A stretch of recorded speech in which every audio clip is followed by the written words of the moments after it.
Hey everyone, Derek here with a quick news update on Pokémon Sword and Shield. Now, yesterday, Junichi, Masuda, and Shigeru Ohmori actually had an interview with Famitsu where they talked a little bit about Pokémon Sword and Shield and gave some new information, a big one of which didn't really excite people because it basically confirmed that not every Pokémon is going to be in Sword and Shield, even with the use of Pokémon Home. So if you transfer it over to Home, if the Pokémon's not already in Pokémon Sword and Shield, you can't bring it over, which does suck, but there's a lot of Pokémon, and yeah, you can't bring it over. But for me personally, I usually only stick with the Pokemon that I play with in that game. I don't really worry about bringing them over, and I know I might be in the minority with that, but it doesn't feel like a massive problem. It might be for other people, it's hard to say.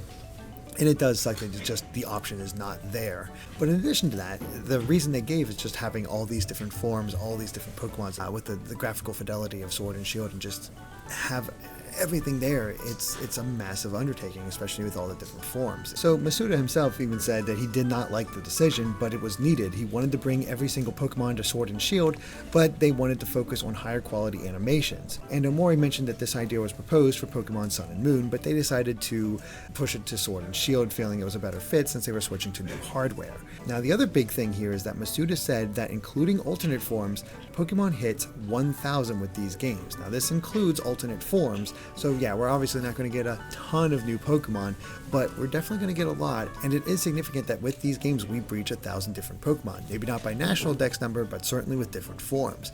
And this has led to some people on Reddit to sort of try to figure out how that all goes, because even with alternate forms right now, if you get truly granular, we are over 1,000 different forms of Pokemon.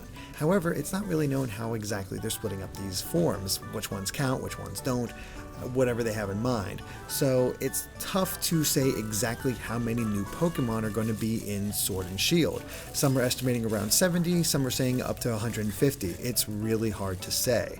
But that's still a significant number, and even if it is 70, that's around the average of new Pokemon that we get with different generations. But as far as bringing non-Galar region Pokemon to Sword and Shield via updates, the decision has not actually been made. They have confirmed that Mega Evolutions and Z-Moves will not appear in Sword and Shield, so that limits some of the forms right there, but it seems like they're still working some of the details out, at least how they want to present it.